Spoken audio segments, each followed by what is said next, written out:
지금은 이제 그때보다도 인원이 훨씬 더 많아진 거 아닙니까? 그렇습니다. 그럼 이제 오늘 좀 자랑을 해보세요. 네. 우리 구두는 아까 이제 맞춤형 수제화다. 네네. 그게 하나의 장점이고 네네. 또 어떤 장점들이 있어요? 결국은 맞춘다는 것은 손으로 저희가 또 만드는 그 부분이 훨씬 더 많습니다. 예. 이 가죽이나 찰흙이나 이런 등등은 손이 많이 갈수록 입자가 고와지고 훨씬 더 사람과 가까워질 수 있는 장점이 있습니다. 예. 그리고 이제 정말 가죽으로 바깥도 가죽이지만 안에 보통 안감들을 가죽을 쓰는 데가 그렇게 많지 않거든요. 안감마저도 저희들이 숨을 쉴 수 있도록 이렇게 하고 예. 그 무엇보다도 항상 발이 맞을 때까지 저희들이 그 애프터 서비스를 하면서 애프터 서비스까지 예. 그렇게 가기 때문에 예. 지금 저희가 창업할 때는 그래도 1년에 우리 조합 그 총회를 할 때 10,000명은 모을 것이다. 그렇게 생각했는데 네. 좋아하는 것과 거래는 좀 달랐어요. 그래서 그런데다가 이제 코로나가 또 한 몫을 더 하면서 맞아요. 야, 이 사업이 역시 처음에 망설임이 맞았을지도 모른다는 생각을 저 또 몇 번 멈칫 그런 시간이 있었지만 그래도 지금 이제 가고 있군요. 네, 이제 그래도 비틀거리면서도 많은 소비자들이 응원해주고 있기 때문에 그래도 악플 안 달려들고 그래도 굉장히 좋은 소리 들어가면서 그래도 하고 있어서 부자 될 꿈이 아직은 있기 때문에 그렇게 하고 있습니다.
조금 더 이게 그 고용도 늘리고 하려면은 더 많은 고객 확보가 1번이겠군요. 그럼요.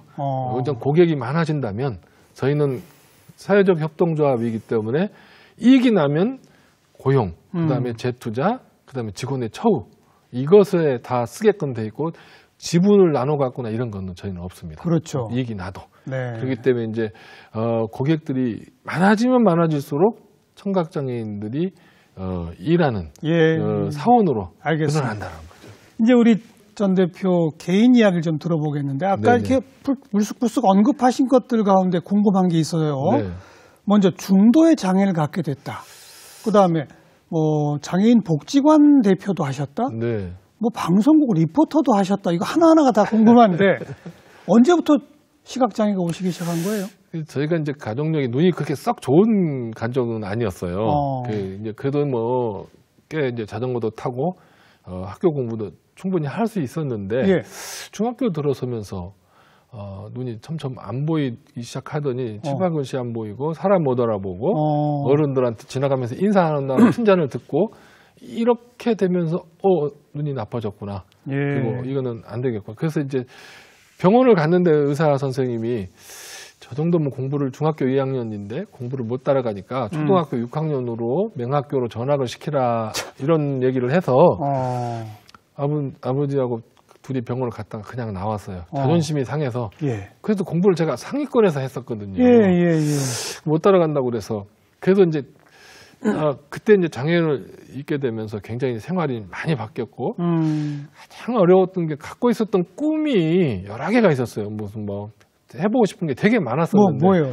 뭐 정치도 해봐야 되겠다. 뭐 여러 가지 생각들이 많았었는데 무슨 큰 부자도 돼보고 그때 당시에는 막 꿈을 여러 개씩 갖고 살았거든요. 아하. 그게 완전히 송두리째 어디로 그렇겠네요. 가버리더라고요. 낙심하고 학교도 가기 싫고 사람을 못 알아보는데 이건 뭐 놀림도 당하고 나가면 사람 애들한테도 어쩌나 어른인 줄 인사하면 아이들이었고 막 이런 아픔이 좀 있었습니다. 그 낙심하고 굉장히 어려운 시절을 중학교 2학년 뭐 그때 그렇습니다. 그리고서요. 그런데 이제 굉장히 이제 살아있는 그 가치를 못 느낄 정도 어린 마음에도 한참 사춘기고 막 뛰어다니고 공 차고 놀던 이런 걸 저는 못하니까 굉장히 제가 많이 침울해 있었는데 밥마시를 저희 집으로 많은 사람들이 늘 오셨거든요. 저희 동네 아주 남의 집 참견을 좋아하시던 아저씨가 한 분 계셨어요. 굉장히 남의 집 일 참견해서 욕을 많이 얻어잡수시는 분이 제 가까이 오시더니 너 눈이 안 보여서 힘들지? 네, 그렇습니다. 야, 너 어떡하냐? 그랬더니 글쎄요. 그랬더니 아니야, 너는 내가 봤을 때 얼굴도 잘생기고 말하는 것도 잘하니까 너 아나운서가 한번 돼봐라. 그 양반이 평생 농사만 짓고 남들한테 좋은 소리도 안 들으셨던 분인데 저한테 꿈을 주셨어요. 네, 꿈을 주신 거예요. 의사도 선생님도 부모님도 안 된다고 했던 일인데 꿈을 하나 줬어요. 그러니까 이제 제가 걸어다니면서도 축구 중계 흉내도 내보고 노래자랑 사회 보는 것도 해보고 뉴스도 막 해봤는데 아나운서 흉내를 내셨다. 예, 이제 꿈이 하나 생겼어요. 그동안 이제 딱 없었던 꿈 중에 하나가 딱 생겼는데 그것이 이제 되게 좋았는데 나중에 어느 방송에서 보니까 눈이 나쁘면 그 안경을 안 쓰고 가서 원고를 못 읽었던 아나운서의 에피소드를 듣고 또 한 번 좌절을 했어요. 큐 사인을 못 보면 방송을 못 한다는 큐 사인 못 보니까. 예. 굉장히 그때 방황을 심하게 했습니다. 또 좌절. 네, 노숙 나가서 이제 학교 수업료 주면 갖고 나가서 나갔다 들어오고 굉장히 그 어머니 아버지가 고통스러워하실 만큼 제가 힘든 시간을 보냈었어요. 그건 언제? 고등학생 때? 고등학생 때부터 대학 진학도 그때 바로 그래서 못했습니다. 그래서 굉장히 힘든 과정을 겪으면서 첫째째 가장 절정기가 언제냐면 친구들이 다 군대를 가버리는 거예요. 학교 대학을 못 간 건 제가 공부를 안 했으니까 못 가도 괜찮은데 제가 가고 싶은 군대를 못 갔다라는 것 때문에 정말 좌절이 컸습니다.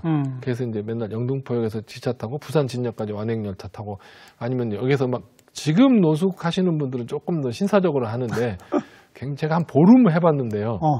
굉장히 힘들었어요. 도저히 이건 체질이 아니어서 못하겠다.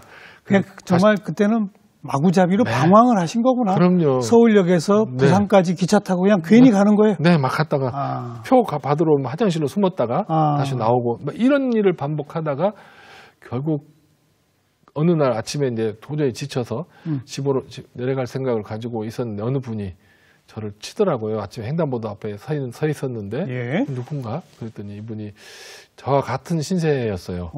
노숙하시는 분인데 아침에 배고프니까 하필이면 저도 굉장히 좀 남루했을 텐데 저한테 손을 벌렸다고 손을 만졌더니 손을 벌리고 있더라고요. 그래서 제가 저도 돈이 없어서 지금 이렇게 산다고 그랬더니 그분이 하시는 말씀이 참 아침에 재수 되게 없다. 좀 더 심한 표현을 했는데 제가 말씀을 안 드리는데 그렇게나 눈물이 여기서 많이 쏟아지더라고. 막 펑펑펑 쏟아지면서 저분도 나랑 똑같은 신세에 있는 분이 나한테 재수 없는 사람이다. 내 인생은 뭐냐.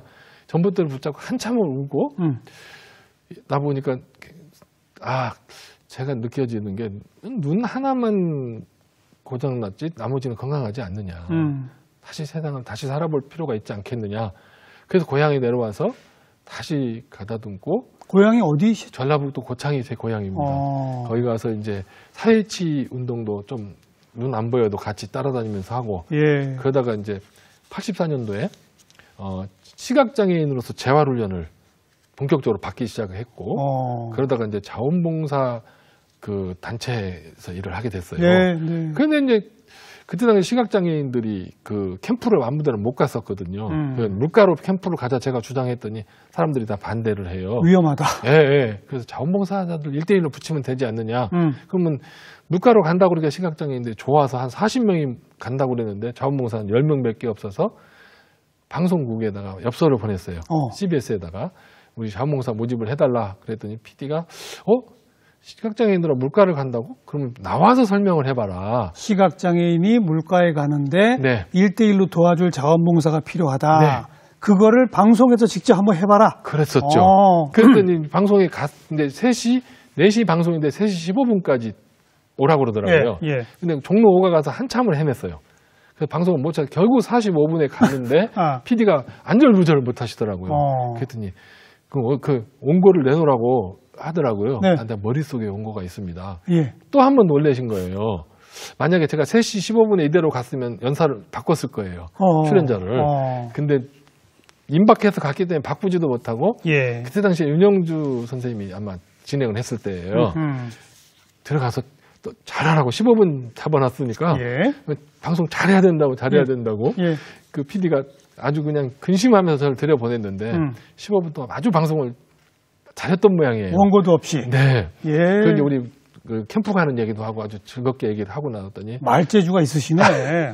그래서 첫 방송 출연이었던 그렇습니다. 거죠. 그랬더니 세상에 그 나오면서 야, 그 방송에 리포터 한번 해보는 것도 어떻겠니? 방송국에서 이제 공식적으로 제안을 했어요. 그렇습니다. 이야. 네. 그때 뭐 집에서 가난할 때이기도 하지만 그 장애인 저널리스트가 없었었어요. 네. 제가 그래서 발탁이 돼서 그때 시골 아저씨가 주었던 꿈을 리포터를 하면서 풀었고 어떤 역할들을 주로 했어요, 리포터로서? 리포터 하면서 특히 이제 그때 당시에는 그 소외된 계층을 찾아다니면서 그들의 생활상 그리고 그들을 어떻게 예. 사회가 보듬어야 되는지에 대해서 하고 88년도 패럴림픽 때는 제가 상무체육관에 가서 열흘 동안 그 실황을 같이 했습니다. 지금 SBS에서 일하시던 박영만 아나운서하고 둘이 파견 가서 그런 일도 하고 11년 동안을 CBS에서 제가 이제 르포 작가도 하고 네. 예, 방송 여러 가지 프로그램들을 같이 하고 야. 아주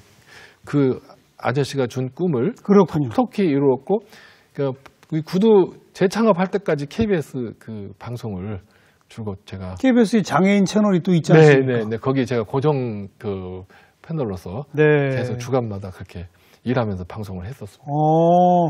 정말 어찌 보면 우연한 기회에 그 사원봉사 활동자들 모집하려다가 네. 방송의 길로 접어들어서 네. 그게 한 20, 30년의 세월이 되는군요. 맞습니다. 근데 야. 86년도 좀 되니까요. 네.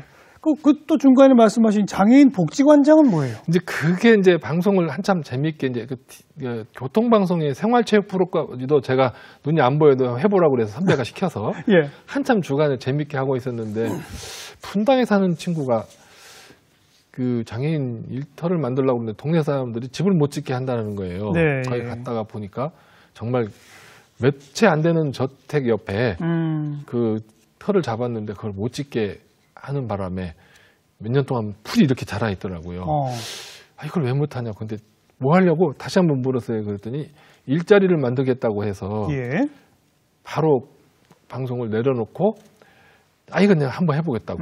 그래가지고 주민들 설득하고 해서 그때 당시에 99년도에 그거를 이제 분당에 지금도 그 후배들이 잘 운영을 하고 있는데 예. 가나안 복지산업이라고 그 설립을 했었어요. 장애인 복지재단 최초가 거기에요? 네, 거기서 시작을 했다가 그다음에 이제 파주에 가서 가구 만드는 공장에 또 장애인들하고 같이 있다가 예. 장애인 복지관장을 제가 이제 그 맡아서 네. 10년 경영을 했습니다. 그러면 그 구두 만드는 회사 하시기 전부터 사실 사회복지. 전조가 있으셨던 거네요. 네. 특히 그리고 이제 제가 스스로가 직업을 구할 수 없다라는 강박관념도 있었고 아침에 갈 데 없었고 저녁에 보람이 없었던 시절이 있었기 때문에 직업이야말로 예. 최상의 복지다라는 생각을 당연하죠. 갖고 있었거든요. 그것이 아마 단초가 됐었고 그래서 이제 아마 일터 만드는 일이라면 조금 더 네. 거기에다가 집중을 했던 것 같아요. 예. 그리고 이제 그 연장선상으로 네. 청각장애인 분들이 네. 제일 급하구나 이 사실을 알게 되고 네. 그러면서 수제화라는 아이템을 떠올리시고 네. 네. 이제 좀 그림이 그려집니다. 앞으로 근데 그냥 단순한 수제화가 아니라 뭐 병영화 이런 것도 한번 도전해 보신다고요? 근데 저희가 아무래도 이 속도가 느립니다. 구두 한 켤레 한 켤레 재서 만드는 것은 그 버는 돈이 아직도 모이는 시간이 좀 많이 걸려서 예. 저희들이 이제 그 군인들이 신는 신발이나 네. 경찰 분들이나 단체화를 저희들이 그 라인을 또 하나를 구성을 했습니다. 그래서 이제 더 많은 고용도 할 수 있고 또 이쪽의 안정성을 기하기 위해서 예. 저희가 이제 그 작년에 보건복지부로부터 인증을 받았습니다. 그럼 그쪽은 그 수제화가 아니라 기계식인 기계를 많이 써서 그렇군요. 대량 생산 한꺼번에 이제 예. 많게는 막 1000단위 이상으로 한꺼번에 막 만들어내야 되는 길이기 때문에 이제 그렇게 하는데 장애인들에게는 수의 계약을 할 수 있도록 예, 그리고 경영평가에 정부가 점수를 주도록 되어 있기 때문에 예. 저희들이 이제 이 라인도 활성화를 시키고 네. 수제화는 앞으로 계속 이어가고. 고객으로 확보해서 앞으로 이제 이 두 개가 양립이 되면 이제 고용의 숫자도 네. 지금보다 훨씬 더 늘려갈 수 있다. 지금 그 고용되어 있는 장애인분들의 연령대는 어떻게 돼요? 최고령자가 74세시고 최고 이제 젊은 분이 이제 23. 이렇게 있습니다. 이게 아주 그 연령 분포도가 다양한데요. 네. 처음에는 젊은 사람들은 안 왔었어요. 50대만 이렇게 왔었는데 어느 지금 20대 가장 어린 친구가 학교 다닐 때 견학 왔다가 여기서 일해야 되겠다고 와서 벌써 3년 넘게 일을 하고 있고 그 나머지 분들은 이제 50대, 60대 분들이 젊은이처럼 아주 열심히 아침에 출근할 때 보면 걸어도 안 와요. 그게 좋은가 봐요. 달려서 와요. 뛰어와요? 네, 뛰어오고 예. 한때는 뭐가 좋은지 이렇게 좋아하더라 하시고 그래서 예. 돈 때문에 막 그 힘들어하고 그냥 바짝바짝 입이 타는데도 그분들의 모습을 보면은 또 일을 해야 되겠다라는 생각이 막 솟아옵니다. 아까 뭐 1980년대 네. 어려웠던 시절 장애인에 대한 복지 대책도 없던 시절 얘기도 많이 해주셨는데 네. 그때에 비해서 지금 이제 한 40년 흘렀습니다. 네, 네. 우리 우리 사회가 장애인을 바라보는 시각 네. 달라졌나요? 돈은 많아졌어요. 장애인 예산이 되게 많이 늘어났습니다. 그러니까는 뭐 3조가 넘을 정도로 예산이 굉장히 팽창이 돼 있고 활동도 많이 늘어났습니다. 그런데 결국 장애인들이 경제로 진입하는 데는 아직도 벽이 굉장히 높고 또 특별히 어떤 부분에 있어서는 지금도 차별이 곳곳에서 보이게 보이지 않게 많은 것이 사실입니다. 예. 그것이 뭐 어떤 탓이라기보다도 우리 세대가 산업화 때 장애인들이 많이 밀려 있었어요. 오히려 조선시대 이럴 때에는 녹봉을 주워가면서 악사나 점을 치는 사람들을 이렇게 고용을 했었거든요. 국가가. 그런데 60년대 산업화 되면서부터 빨리 해야 된다, 또 많이 해야 된다. 그렇죠, 그렇죠. 이런 개념들 때문에 장애인들이 훨씬 더 많이 소외가 되어 있었는데 예. 이제 법이 제정이 되고 장애인들이 활동하면서 이제 많이 좋아지고 있고 결국은 그 문제를 정책이나 제도가 푸는 것보다도 장애인들이 밖에 나와서 자꾸 외치면서 풀어가는 모습이 참 좋아 보이고 네. 오히려 이제 그것이 더 집 다 지어놓고 중간에 고치는 것보다도 그 지을 때 미리 설계할 때 장애인을 생각하면서 하는 일이 많이 늘어나서 이제는 조금 더 노력하면은 불편은 조금 더 줄어들지 않을까 네. 그런 생각을 해봅니다. 근데 아무튼 예산은 엄청나게 늘어났다. 그러나 경제 진입은 여전히 어렵다. 이 말씀은 그렇죠. 여전히 장애인은 그냥 도움을 받는 존재. 네. 그 도움을 준다는 것도 일할 기술을 익히게 해서 직장을 알선해 주는 게 아니라 네. 그냥 지원비나 뭐 이런 거 주는 존재. 이런 식이군요. 네. 큰 기업이 장애인 고용을 쉽게 못하는 것이 이제 그런 부분들이 있겠고 오히려 중소기업이나 이런 데서 장애인 고용을 많이 하려고 노력을 해요. 근데 저를 빗대보면 제가 지금도 나이가 60인데 밥을 되게 많이 먹어요. 네. 그래도 돈 씀씀이도 많고 예. 만약에 국가한테 이것을 의존하면 국가는 손해인데 제가 그 세금을 깨내거든요. 월급을 받아서. 오히려 이렇게 바꿔놓으면 그렇죠, 그렇죠. 장애인들이 세금을 내면 국가에 이바지를 할 수 있음에도 네. 해외 노동자들의 유입 속도는 빠른데 장애인들의 고용이나 이런 부분들은 지금도 함정이나 어두운 구석들이 많이 있다라는 거죠. 정부의 장애인 고용 정책이 있지 않습니까? 네네. 거기에 무슨 큰 구멍이 있나요? 그보다도 장애인들이 그 인식이 장애에다가 집중하면 안 되고 장애 아닌 잔존 기능을 좀 봐줘야 되는데 그러니까 장애가 이렇게 있기 때문에 이렇게 해줘야 된다는 먼저 그냥 정해놓고 해버리는 것이 아니라 장애인들의 요구들이 많이 반영이 되면은 예. 각각의 분업화가 좀 일어날 텐데 요새 이제 한 가지 걱정스러운 것이 4차 산업이 자꾸 그 4차 산업혁명 평창이 되면서 손으로 하는 일이나 이런 그 노동 집약적인 산업들이 줄어들죠. 장애인한테는 많았는데 그게 줄어들기 때문에 앞으로 이해해야 되는 대책이 상당히 좀 걱정스럽기는 합니다. 네, 네. 소비자들한테도 당부하실 말이 있죠? 소비자들은 건강하셔야 됩니다. 그러면 좋은 신발을 신어야 되고요. 예. 우리 발은 인체에서 가장 어려운 일을 담당하고 있는데 가장 호강을 시켜야 되는데 굉장히 옷 잘 입고 굉장히 그 모양 내는데 되게 좋은데 신발도 모양 따라서 가는데 네. 그것이 아니라 발에다가 여러분들이 모든 포인트를 주고 발을 더 감싸주고 이렇게 하시면 훨씬 더 질병도 줄어들고 그렇죠. 훨씬 더 본인들의 삶도 행복해질 거라고 저는 생각이 되어집니다. 네. 즉 가치 있는 소비를 하되 그것이 건강에 어떻게 영향을 미칠 것인가도 생각을 하시면서 이렇게 좀 우리를 눈여겨봐 주신다면 네. 저는 그게 참 좋다고 생각이 되어집니다. 이 이야기들을 담아서 네. 꿈꾸는 구두방이라는 네. 책도 내셨네요. 네, 이번에 책이 이 책을 저희가 이제 냈습니다. 여기에 우리가 폐업했던 일, 예. 아팠던 일, 지금 구두 만들면서 여러 가지 있었던 소비자들의 이야기, 그 앞으로 어떻게 할 것인가까지 네. 약속까지 이 책에다 지금 저희가 담았습니다. 그 제목처럼 네. 꿈꾸는 구두방이니까 네. 그 꿈이 하나하나 이제 현실이 되어가는 그것만 남았네요. 맞습니다. 예. 네, 절취부심하고 예. 최선을 다해서 노력을 해야 되겠습니다. 고용도 더 많이 늘리시고 네. 또 정말 소비자들의 발 건강에도 좋은 양질의 구두도 계속 만들어 주시고 네. 하나의 모범 기업 사례를 만들어 주시기를 바라겠습니다. 꼭 그렇게 노력하겠습니다. 참 월급 많이 받으셔서 세금 많이 낸다는 소리 들으니까 제가 기분이 다 좋네요. 유석영 전 대표 오늘 좋은 말씀 잘 들었습니다. 고맙습니다. 감사합니다.